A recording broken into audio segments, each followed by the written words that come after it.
can you hear me? Are you good, bud? Yep, he's good. I'm good. Maybe you're good. Where are you watching the show from today? It's WrestleZone Daily. WWE is fighting a big snowstorm.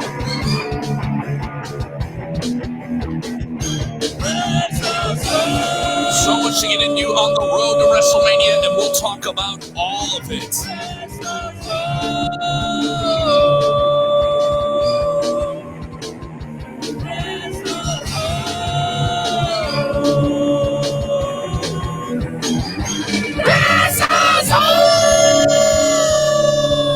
You in the WrestleZone, baby!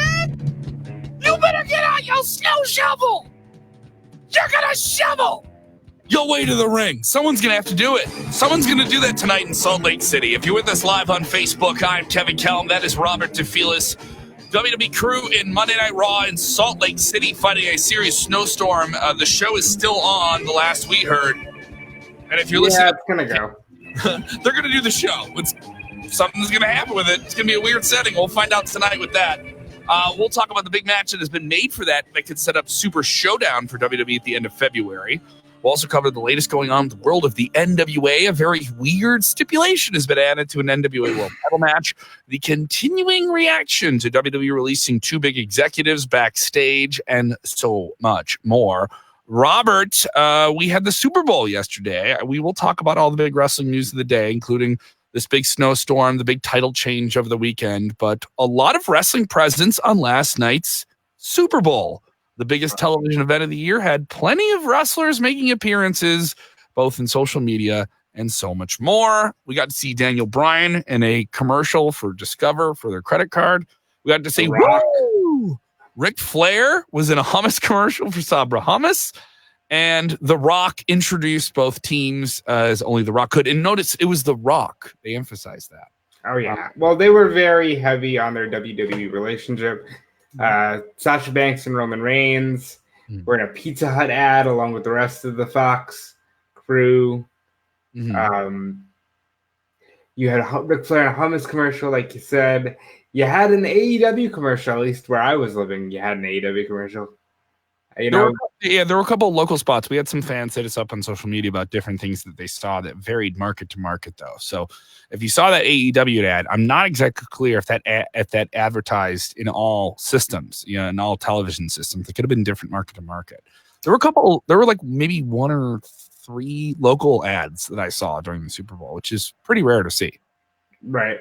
And a lot of it, there's a very strong, WWE on Fox. There is that relationship, and they played it to a hilt. I saw the original WWE coming to Fox ad quite a few times, and it's always cool when you see professional wrestling, and then you get called away from watching the halftime show because you got to post about Ric Flair in a hummus commercial. It's a lot of fun. It's pretty ridiculous. Yeah, it has been quite the weekend coming out of the Super Bowl. What did you think of the Super Bowl? Just the game in general. I thought it was a pretty entertaining game. I kind of turned it off at the last. It was pretty neck and neck from what I saw of it, but it was fun. Kansas City winning for the first time in 50 years. Yeah, I mean, if you're a big, I know we have a couple of people watching in Kansas City, so good up to you. I know you guys had plenty of fun with it here.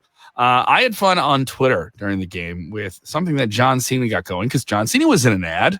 Like for a bunch of different things. It was odd to see so many wrestlers in different ads. And I enjoyed this one that was WrestleMania of football, which is what John Cena called the game. I thought that was pretty funny. I enjoyed it. He's not wrong. He's not wrong. It's the WrestleMania of football. I enjoyed this. I saw people doing George Kittle got a Steeromato in there. That was a reference. I also joked that XFL was going to invade the game in a tank. Promote their upcoming debut this weekend. They debut this weekend on ABC and Fox. I mean, so like if you like football, it doesn't go away. Now you hit the XFL. Yeah, it's just like wrestling. It never ends. It never ends, dude. So we'll get into all that. Also, if you're with us, yes, Terrell Diggs texting us. Yes, WWE Raw is not canceled in Salt Lake City. The live show, as we know, is still going on. They're dealing with a very, very serious snowstorm, and they are under a very, very serious weather warning across the state of Utah and that entire region of the country where Raw is going on tonight. The governor potentially could shut down some roads near the arena, the event home. What is this? The event smart home arena. Yeah. Say that 4 times. That is a mouthful. I miss the days of like it's the Sky Dome and the Rosemont Horizon, and I was just like the Dunkin' Donuts Center. We will. We'll also get. I'm trying to book a special guest later this week to dig into the XFL and everything going on with it. Since they launched this weekend, it's Vince McMahon's new attempt at professional football. We'll get into that. Plenty to cover. But let's talk about this Raw situation here. The snowstorm is pretty serious. And this isn't the first time that WWE has been affected by this with live weather kind of inhibiting or completely shutting down a show. This happened in January of 2015. And they basically had to rely on footage from the previous night's Royal Rumble to do a show. And it was a pretty tense situation. They almost had to do the entire show in the studios in Connecticut from the corporate headquarters. And it turned out to be a pretty fun show. And you got to see most of the Royal Rumble the next night on free television with a handful of new things on it, which is a lot to do for a 3-hour show. But a tough situation to be in. But it looks like we're getting a live show. Whether or not there's a crowd there will be interesting. What if it's a near empty arena? Well, I think that's a very cool, intimate experience for whoever shows up. You'd almost want, if people do show up, you almost want no one there, right? I mean, if you're one of the people in the audience, absolutely. Yeah, because what if you're all the way up in the nosebleeds and they're just like, listen, just come on down. Yeah. What if they do a show and there's just like a guy in a Utah Jazz jersey? Like just a guy in a Utah Jazz jersey wearing a parka. He's going to have the best night of his life. A lot of people feeling it here. Let's see what fans are thinking. Nick Baston say maybe it's an empty arena. A lot of craziness with that here. And then other people making fun of it, saying it's 70 degrees where they are. Who cares? Yeah, that's awful. I got away with it in Chicago. It was 50 degrees yesterday. So we got away with it's 76 here, so I couldn't relate when I heard, major snowstorm might cancel Raw. Yeah. Russell Haddock's bringing up the In Your House, Beware of Dog in 1996 was cut short due to a rainstorm. Yeah, that was not cut short. They wrestled in the dark. Amazing. Yeah, I remember they had to give a bunch of refunds back because it was like they had a power outage or something like that. Right. And other people shouting out where you're from. If you're watching the show for the first time, get on screen. Tell us where you're from. Stanley Smith saying hi from Mississippi. So thank you guys so much if you're with us for the first time. Yes, Raw fighting a snowstorm in Utah. We could have a potentially empty arena, maybe that, which I think is just fun, interesting. I agree with you on that.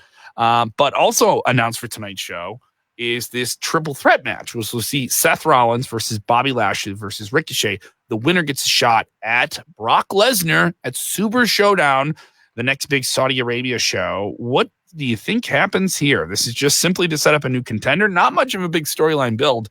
And there's already enough distractions with Raw in this situation, the weather. Could this be something special just because of the circumstances? I like the 3 people involved. Seth is an easy go because they fought so many times and he's beaten him twice. Lashley's Lashley, and they could sneak in a major dream match if you put Lashley against Lesnar in Saudi Arabia. But he is stuck in that weird Lana thing, so we'll see what happens there. But my money is on Ricochet because he's the babyface. Mm-hmm. And of the people involved, he's had the most recent interactions with Lesnar, namely being kicked in the dick on Raw and then kicking Lesnar in the dick at the Royal Rumble. A lot of dick kicking. A lot of WWE, it's like a mandate came down that low blows were okay again, and it was just left and right. What do male viewers resonate with? People getting hit in their balls. Yeah, it's not a fun experience, man. Mm-hmm. Matt Messina saying, do we finally get Bobby Lashley versus Brock Lesnar? This is a match a lot of fans have wanted to see. Bobby Lashley has been embroiled in the ongoing Jerry Springer-esque storyline of Liv and Lana and Rusev and weddings and people getting thrown in the and her first husband and Lana. And we're going to get a Lana Liv match. There wasn't much to be seen in the match last week. That will be tonight. That will be a rematch on this week's Monday Night Raw. If you're getting the show on the podcast side, let us know what you thought of it. I think Lashley winning this could be exciting, but then you have a heel scenario. I think you go with Seth Rollins going for the title again. It's just been done. It's tested territory. I think there's more than enough people that don't want Rollins back in the title picture at the top so far. He's one half of the Raw Tag Team Champions. I don't think you need to do it. And I do think you go with Ricochet as the young upstart who maybe gets another fun, exciting match out of Big Brock Lesnar, who loves to work with smaller talent and do some fun, dynamic things with them. What do you think? I think it plays perfectly into the Lesnar formula from the last 5 years or so, where you're either fighting a member of the Shield, or you're fighting a legend, or you're fighting a small guy who who can outquick you, but he can't outpower you. Drew McIntyre really is the one guy who's going to break this entire chain. Mm-hmm. Yes, never break the chain, as Fleetwood Mac would say. Rich Murphy saying this match will have dick kick rules. You can kick another person in the dick as much as you want. It's a dick kick rules match. So chime in here. Who do you guys want to win? Ricochet, Bobby Lashley, or Seth Rollins? Who do you actually want to see Brock fight in Saudi Arabia at the next big Super Showdown? Now, if you're asking me who I want, it's Lashley. Get that match in there, and you can always say you did it, because the fact that they haven't done it yet is astounding to me. Mm-hmm. James Ross says, kicked in the dick, a saying from last year's WrestleMania 18 watch along. Well, I'm glad that you were with us for the watch along. It was WrestleMania 17. Yeah, all right. He was close. Oh, yeah. Yeah, maybe we'll do another one of those. If you guys want us to watch another WrestleMania with you, we'll do that. And a lot of people with different takes here. How about this? Another one from Rich Murphy texting and saying, how about Christian returning for the Edge Orton storyline? That's another thing about tonight's Raw. It's going to follow up that huge angle from last week's Monday Night Raw. A great return from Edge, an emotional promo, and maybe the best angle WWE has cut in one long time, in one single segment, with Randy Orton laying him out and give him a concerto after he just returned from a very serious neck injury when we never thought he would ever return. Huge emotions. Randy Orton, that son of a bitch. Does Randy Orton, does he lay down the challenge for WrestleMania tonight? What do we get from Randy Orton to keep that pot stirring this week? If I am fantasy booking, this is what we get from Randy Orton. How dare you? I was the one guy who stayed here. John left, Batista left. You had to retire, dude, and I stayed here. I had to put over the AJ Styles, the Bobby Roodes. I had to have a 6-month feud with Jinder Mahal. And you just come back and you get a hero's welcome and you throw me out of the Royal Rumble? How dare you? How dare you? How dare you, Edge, Adam Copeland? How dare? I love that phrase. It's just a fan of it. I'm a fan. It's a great phrase, and I would like to see some of that fire come out. And Christian's a good foil for this. Christian was probably Randy's biggest rival. Not Randy's biggest rival, but Randy was definitely his biggest rival. And obviously Edge's best friend. Yeah. Other people saying this potential match should not be dick kick rules. James Espanto Tagahol saying it's not dick kick rules. It should be Roadhouse rules. All right. Roadhouse. Patrick Swayze. Roadhouse rules. Roadhouse. A lot of people with this here. Nick Batson saying, I see Seth winning and beating Brock. Then the WWE does Drew versus Seth. Wow, can you imagine Brock Lesnar just like, you know what? I don't want to do it this year. I don't see that happening. I think Brock keeps this title through WrestleMania. Oh, yeah. Though that would be a scenario. That would definitely be a scenario here. Other people with different takes here. The way Orton and Edge story was told last night would be a thing. WWE kept it going on NXT show with how wrestling should be. Yes, they did do this. Beth Phoenix is Edge's legitimate real life wife, and she does color commentary on NXT. She had a great showing in the Royal Rumble as a surprise entrant, was in the match for a majority of the time that she was in there. Got injured, took a bloody cut to the back of the head. And she referenced that, Edge told her to go out there and do her job, that they show up, and that's what it's about. And it's very stressful, and that she did not approve, obviously, of Randy's actions. I thought that was smart. They haven't done stuff like that. Just simple, consistent storyline telling. Could you imagine how mad people would be last Wednesday if they're watching NXT and they didn't see her reference that?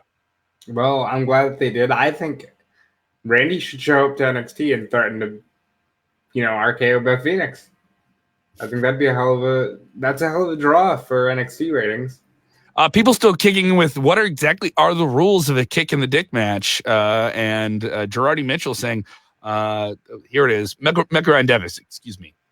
Mekaran Davis saying, I kick you in the nuts, then you kick me in the nuts, and whoever falls down first loses. Now, this is kind of similar to the match that AJ Styles and Shinsuke Nakamura had at Backlash 2018, where they both kicked each other in the nuts. Yes, that was it. And they fell at the exact same time, and therefore there was no winner. They imploded each other's dicks. Come on, man. We can't continue a match. Yeah, man, fighting out there with backwards dong. We can't have that. You can't continue fighting. He inverted a man's junk. That's how much he loves his business. That's right. That's strong style. That's strong dong style. That's what that is. Oh, did you know this was going to happen? Did you know we were going to get this here today? No. No, you did not know. No. Yeah. And then other people saying you need to bring back Big Dick Johnson, the oily guy who would dance in the mid 2000s in WWE. Bring him back for the match. You guys, come on. Let's really into the idea of this. Everyone wants a fantasy book, a match where people get kicked in the balls. I teased it. Let's get into it. Our next segment this past Friday on Friday Night Smackdown, we got a new Intercontinental Champion, and it's Braun Strowman. Yep. Braun Strowman in the middle of the show, the big Super Smackdown leading in the Super Bowl on Fox, same network that would host the Super Bowl, had this match where he defeated Nakamura, who tried to use the turnbuckle, only to get a big power slam.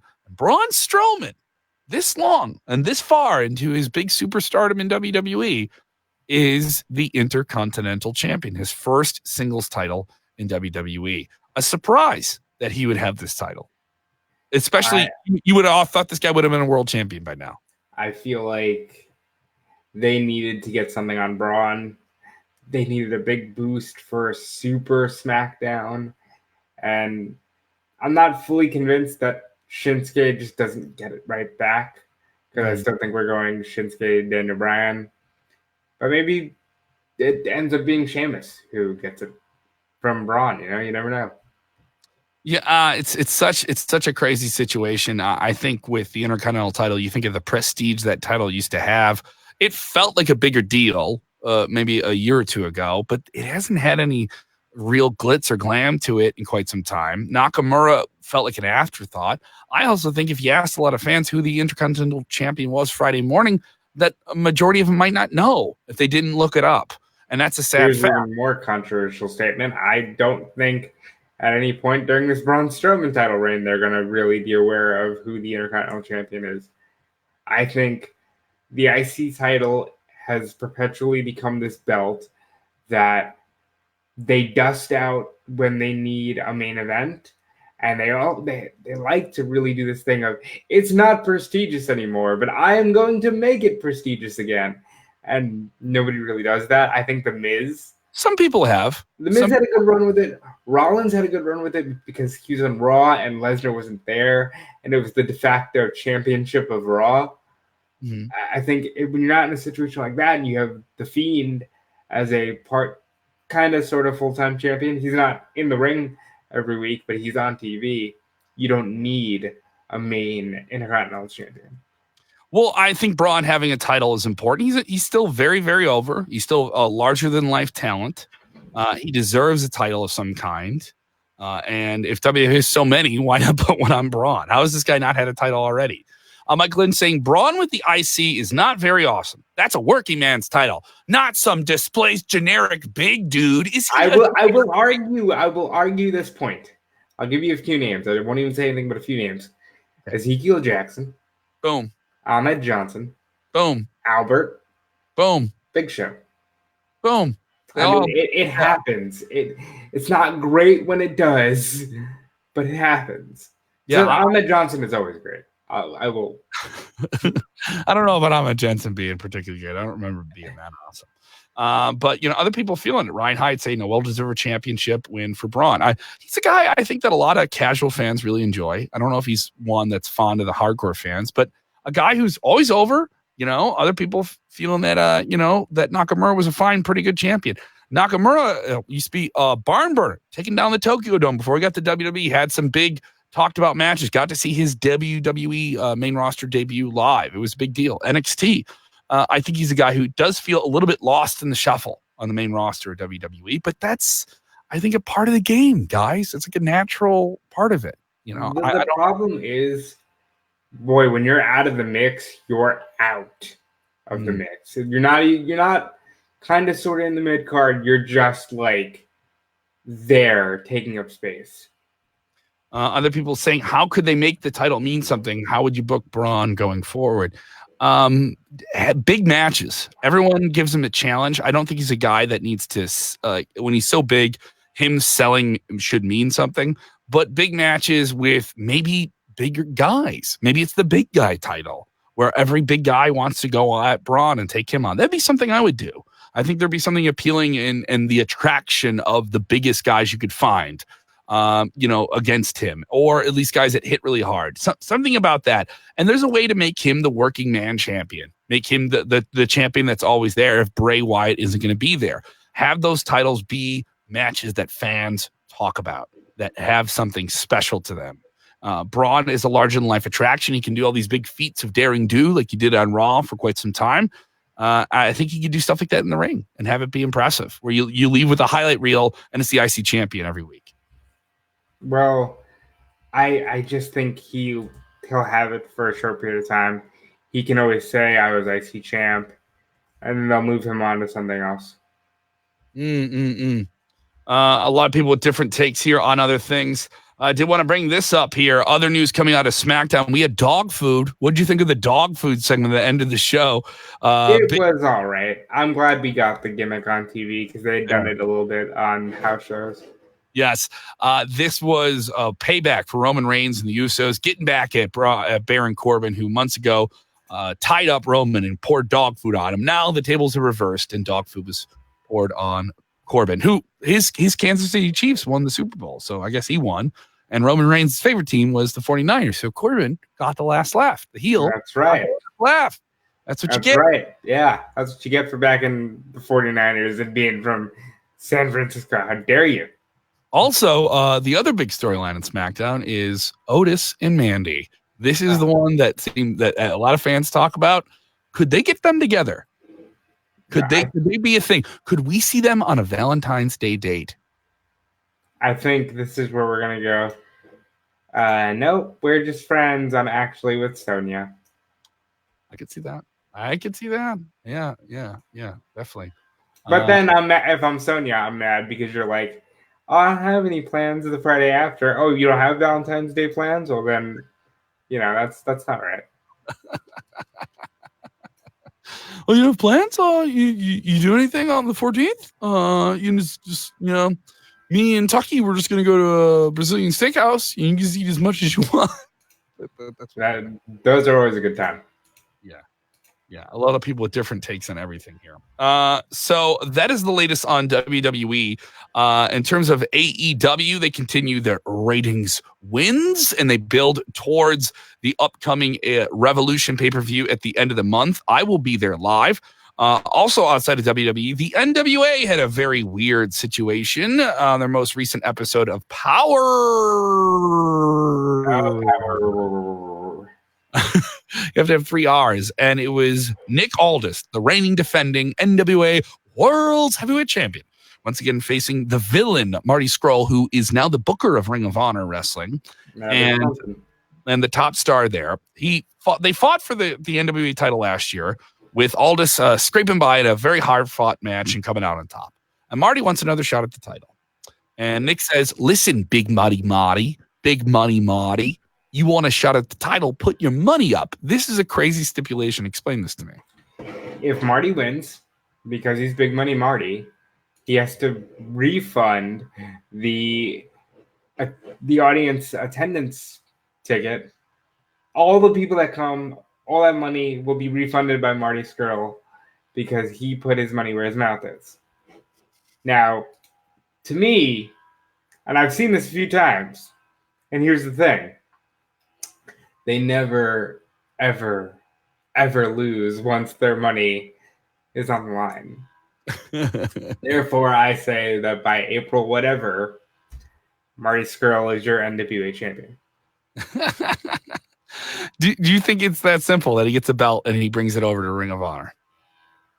I think it's more than that simple. I think they're going to firmly establish that they're working together again. Ring of Honor and New Japan working together again. And it's all... Marty is the sun right now, and all the planets are revolving around him. In the universe that isn't WWE. In the universe that is not quite WWE and not quite elite yet. If you're an All Elite Wrestling fan, are you still mad when you see him pulling these moves? Yes. And why aren't you doing this in All Elite Wrestling? Yes. Yeah. I'm mad that they didn't offer this to Cody. Cody was NWA champion. Do you think he got this deal that makes him the booker, that makes him able to make these power moves, and also be in an angle like that with the NWA champion is the very particular. You have to be a particular guy to do that angle, right? You have to be believable. People have to believe that you have that type of money, and then on top of it, he's going to face Jay White WrestleMania weekend, one of the top foreign stars in New Japan Pro Wrestling. That's going to be a big match. So I mean, Marty Scurll, his stock is higher than we thought it would be. And he is not in All Elite Wrestling and not in WWE. And then news comes of other stars in Ring of Honor signing new agreements, including Brody King, who a lot of people thought would leave the promotion too. Well, I knew he was staying once Marty was staying, because I think the idea was that he and Marty would go and maybe do Villain Enterprises. Maybe I think Meltzer tried to say that Marty was going to be the exalted one in the Dark Order. Marty should be in AEW, but I'm not mad that he's not, because boy, does Ring of Honor need the star power. I don't know. I'm not going to try to sit here and say I know about the behind the scenes moves, but in front of the camera, Marty is desperately needed. Well, we have, speaking of moves with AEW, let's talk the Revival. The Revival in last year in January asked for the release from their WWE contract. Their deal is due up sometime this spring. We don't know the exact date. They have been offered multiple deals, reportedly in the range of $700,000 a year, which is very, very high for individual members of a tag team. And on top of that, they have not signed the deals. They're not in a top position right now. Haven't been for a few months now. But in the fall, coming out of the summer, they were still winning titles. You know, they've won every title in the tag team realms of WWE. And now it looks like they've once again asked for their release from the company. Yep. So what do you think of this situation here with the Revival? We know that they own the trademark to the team FTR, Revival, or Forever the Revival, that people use online, that they've been able to trademark that for merchandise reasons and wrestling reasons. And so they kind of see their exit strategy. They've been public about wanting to wrestle a lighter schedule. They came up at NXT. They were on Raw and SmackDown, but have not been seen frequently on television in a few weeks now. What do you think here? I think they are going to get out of their contract. I think they're going to do whatever they have to do. I think we can say almost assuredly that, yes, they did try to leave. Mm-hmm. And, they're just, right now they're stuck, but they're going to get out of there. And I think they're going to AEW, because unless they want to take a nice little stop at NWA and just have that little bucket list check, I think they will. I think the Revival's entire gimmick is that they are an old school tag team in 2020. That is what they like. They like being compared to the Brainbusters. You know what sucks? Being fans of the Arn Andersons and the Ollie Andersons and the Tullys and the Four Horsemen. They love being a throwback. They love it. Here's the thing. I hope that changes. I don't like the fact that just because you enjoy being a tag team, that somehow means you're a throwback act. Mm-hmm. I think that's wrong. Yeah. Other people with their take here, Mike Lynch saying Revival would be better used in NWA, Ring of Honor, even All Japan Pro Wrestling. All Japan. Whoa. I haven't heard that one in a while. Oh, hey, buddy. I don't know if you've heard, but you're only allowed to talk about New Japan in 2020. Come on now. Shamu Kaparian said Revival should go to Japan more than AEW. But I think they end up in AEW at some point. I do see them doing, but there's some people that go to AEW that are allowed to do other things. I think they will be a team that gets allowed to do other things because, AEW is going to savor those big acquisitions that they can get from WWE and vice versa. That's another thing. So expect this to go the other way around. You're going to see WWE guys go to All Elite Wrestling too. That's going to happen. And there's been a couple that opted to not go there. And opted to stay with WWE. So Revival seems like a team that wants to embrace the demand for them on the independent circuit, the demand for them outside of WWE. And they don't seem to be like prime time, top tier tag teams right now, though they've been since then because they wanted those releases and then they got 2 different title runs on both Raw and SmackDown, right? Yeah. And I kind of feel like those were, we're going to give you a bone. Because they wanted more, and they were promptly told no. So, what do you got? Kevin Durgan says WWE should just let them go. If any one of us showed this kind of attitude about our jobs verbally or on social media, we would be fired. Well, okay. All right. Who made that comment? Kevin Durgan. Kevin Durgan. All right, Kevin, I want you to imagine you work at Coke, and you have driven the sales for Coke. You've always been the real thing. You've always been the real thing. Are you going, if you're manager, are they going to let you go to Pepsi and drive their sales markets really high? Absolutely not. I don't think so either. At the same time, I would say, well, then maybe you should give a little more, and stop saying tag team wrestling is garnish, as has been quoted as saying in years past. Kenneth, let's see, says the one thing that WWE doesn't see is that if they release people and allow them to move around, it's better for wrestling overall. Well, Luke Harper was recently released. We've seen him pop up in a blog with Sammy Guevara of All Elite Wrestling, and there is speculation that he will sign soon with All Elite Wrestling in the month of March. That would be within the window of a 90-day non-release clause that allows you to basically non-compete clause, rather.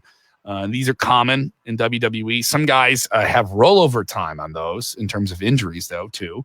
And Harper was a guy who asked to release, how long ago? And still appeared on SmackDown a handful of times and wrestled with Eric Rona's, the Bludgeon Brothers, and stuff like that, So that he was a guy we saw pop up even after asking release. The modern thing now is guys like the Revival, Luke Harper, Mike Kanellis, frustrated guys in the WWE shuffle that are lost there, or don't like their position or don't like the creative thing they have, they go and ask for the release on social media.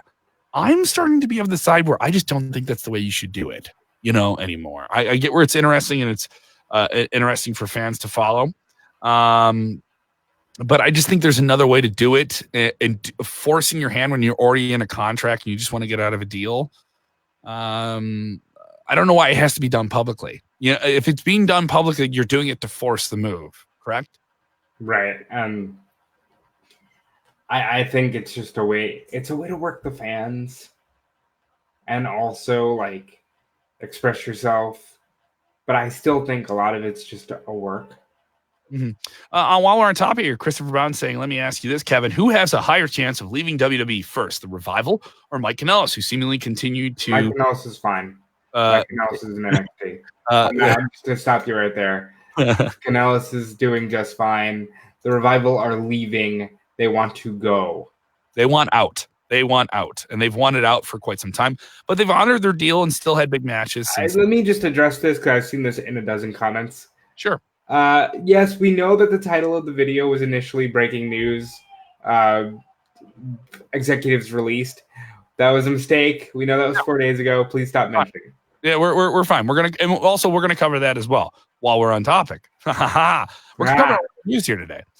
We continue to have fallout of WWE's corporate changes. Now, obviously, on the last show we did last week, We covered George Barrios and Michelle Wilson, the two top executives, the chief revenue officer and the chief finance officer of WWE, being released from the company.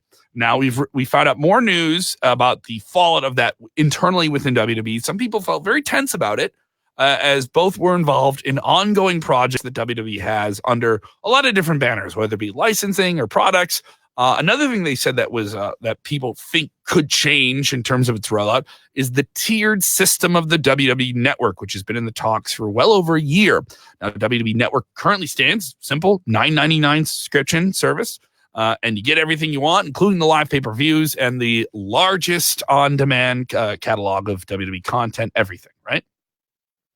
Well, the tiered system would add a bunch of different new things to that, maybe special content at a certain level, different price tiers that you would pay into, a lot of additional things that you could have. And there's been a lot of speculation of what that could be and how much more money that can make for WWE and how much more content it would be for fans that subscribe to it. That could potentially be affected. That is the biggest thing we know right now. Besides that, there isn't much known. All we do know is that there was and internally, the word was that there was creative differences between Vince McMahon, Barrios, and Wilson. The stock price was hit. The stock price was hit pretty big by this, and is starting to come back up on Monday as the markets come out here. But there was an immediate response to this on the stock exchange, and we expect to find out more reasoning on why this is done this week with a upcoming investor call following the end of the quarter of 2019, the final quarter there. Yeah, and I imagine it's going to be danced around a little bit, and it'll just be guised under like change in direction and vision, you know. Mm-hmm. But there's a story here, and maybe we find out. Maybe we have to wait 20 years for somebody to write a book. Who knows? Other people saying, could this be a part of money moves? Because of the boatload of money that run the XFL. To make it clear, and I need people to know this. I know everyone's going to we'll talk more XFL because XFL launches this weekend. It's Vince McMahon's Football League, blah, blah, blah. This is a separate company. There's some synergy. You'll see some promotion, obviously, because it's on Fox. The XFL games will be on Fox, ESPN, and ABC. You're going to see some of it and think like that. Maybe we get a mention of it. But think about this. We haven't gotten much XFL promotion on WWE television. We have not on television. It's being ran under the Alpha Entertainment Company, something separately that Vince McMahon made. There is assumptions that we'll feel less of Vince McMahon's influence in this as it launches. I don't know if that's true. You know, I don't think that's a thing that's going to happen. And everyone's yelling, Vince McMahon needs to retire because all this stuff that's happening. No, to make it clear here, Ken Texie in here. No. This is a completely separate thing with separate money. And they have a more long-term plan for the XFL. That is the word that we have, and the hopes that it could run longer than a season than the previous XFL 2 years ago. So to make that clear, I don't think this is related to the XFL at all. You know, I think the XFL is going to work out just fine. You think so? I think, yeah. Oh, yeah. They have a better deal. They're locked in for at least 2 years. They're going to be better than they were. And you know what? If it starts to flounder, they can always go on the network. Do you want to see football games on the WWE network? You know, do you want to see that? There's a lot of things on the network that I don't want to see. That doesn't stop it from being on the network. Pretty ridiculous here.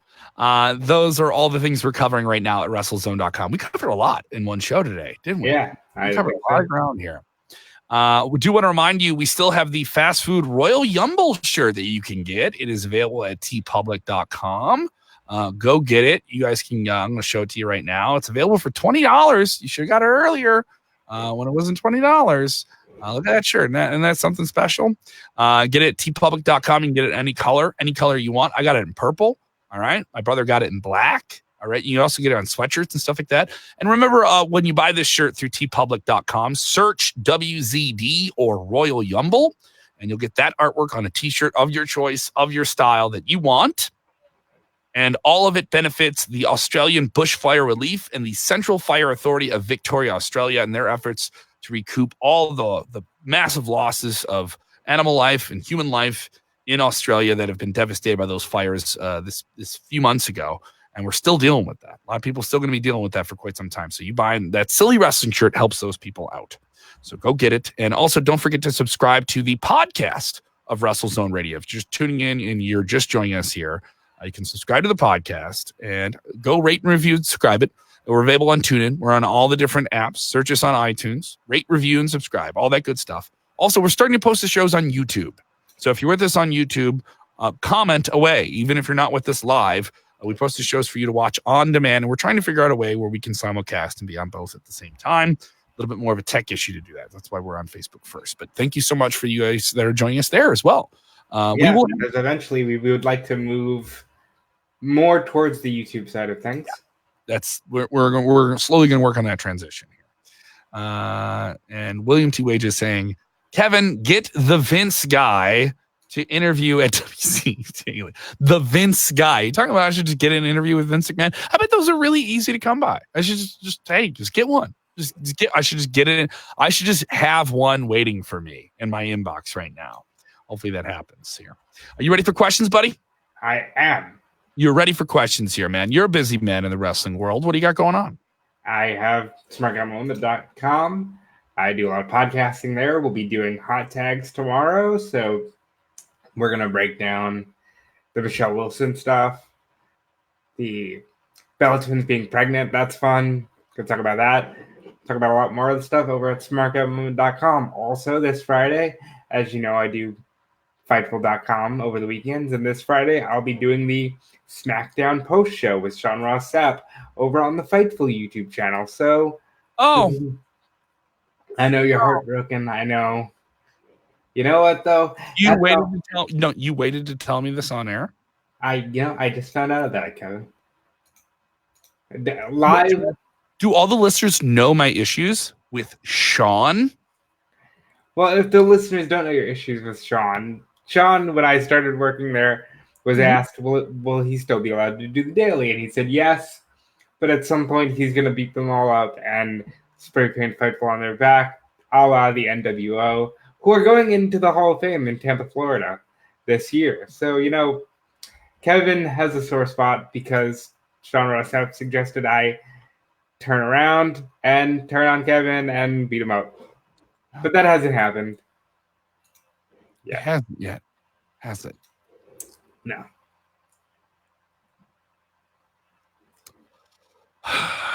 We move on.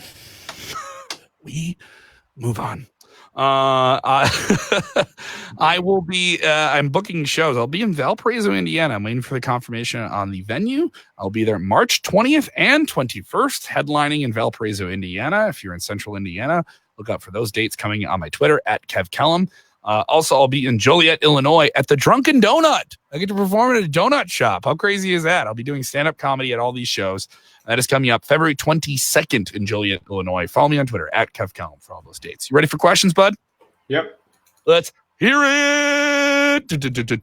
John Penna, what would you do with John Cena at WrestleMania? We've talked about it. He lives near the Tampa area. He's got to be on WrestleMania. What do you do with Big Match Johnny at WrestleMania? I would like to see John Cena involved in a major main event match at WrestleMania. I get that that's not popular. Some people still don't want to see John Cena. I think I've had enough of him being away, and especially with the Fast 9 trailer dropping, and he's going to be the main villain. He's turned heel, and I think this is going to be a big deal for him. So I would like to see him have one last run in wrestling before he goes. He's Dom's brother that we've never heard about. That's the gimmick. Yeah, dude, Fast and Furious is just big budget G.I. Joes. Like that, it's just wild, crazy. Like, hey, let's have cars drop from the thing sky. Is, it literally started as like racing. Now it's cars need to fall from the sky. Now it's like government conspiracies and major explosions. It's wild. And weather weapons. We're gonna change the weather with a weapon. Yeah, it's just pretty ridiculous stuff here. People want to see John Cena versus Vin Diesel. Don't know if that's going to happen. And other people with different takes here. Keep your questions coming in here. Kenneth Barfield saying, thoughts On the WWE program right now, Kevin, what do you think of the product? Well, this is an overall question. I think Raw, just the last month or so, has been better than SmackDown. I think SmackDown has some bright spots, but for whatever reason, Raw has had a couple of really, really banger matches. I thought the tag team match last week with Buddy Murphy and Seth Rollins against Owens and Joe, even with Joe unfortunately getting injured, was exciting. I thought the angle with Edge and Orton coming out of Royal Rumble was really, really cool. I thought the best stuff on SmackDown was really Daniel Bryan versus Bray Wyatt and the Otis Mandy storyline. And then a lot of the show doesn't feel like it grips me nearly as much. Though it's entertaining, it's a quick watch. It's not a show I feel like I got to watch this on Friday nights. It's always a show I kind of have on during the weekend as I'm doing other stuff for WrestleZone or for 101 WKQX, and I'm prepping for a radio show. I have it on, but I don't feel engaged by it nearly as much as I do NXT or Raw. Is that fair to say? I think that's totally fair to say. Here we go. Wait, is Cena the villain in Fast 9? I missed that trailer. Yeah, he is, and you should see it because I think this is going to be big for John. Herman Takar wanted to bring up this, one of the biggest free agents in wrestling. I saw him recently at an AAW show, not AEW, in Chicago at the Logan Square Auditorium. He was not successful in that effort against Fred Yehi, I believe.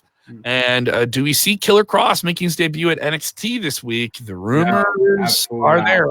You don't think so? Cross says he hasn't talked to Triple H. Now, he could be working us. And who really cares if he is? But I say now. Yeah, I think there's anything there. Matt Pestle saying, any word on Samoa Joe? The word that we have heard is that he suffered some type of concussion Monday Night Raw. And he did that when he took a nasty spill outside of the ring and was removed from the match, which was not a part of the plan. Now, we don't know the severity of it. Concussions vary depending on the person who's gotten them. And if this could keep him out of WrestleMania, very, very unfortunate. Concussions are different for everyone. They are very, very different for everyone and can affect people in very, very different ways. Robert, we just lost him there. Maybe he'll rejoin us here in a minute. But let's keep him a couple other questions here coming here. I'm getting that Cactus Jack Crazy Eye. What are you talking about here? What are you talking about, Cactus Jack Crazy Eye? I don't feel that at all. This one. So if Charlotte doesn't challenge Ripley or Belair, who will it be? Interesting. I think it's definitely going to be Charlotte versus Rhea Ripley. That's the word we've gotten at WrestleZone. That's the way I see it playing out to make it more interesting for NXT.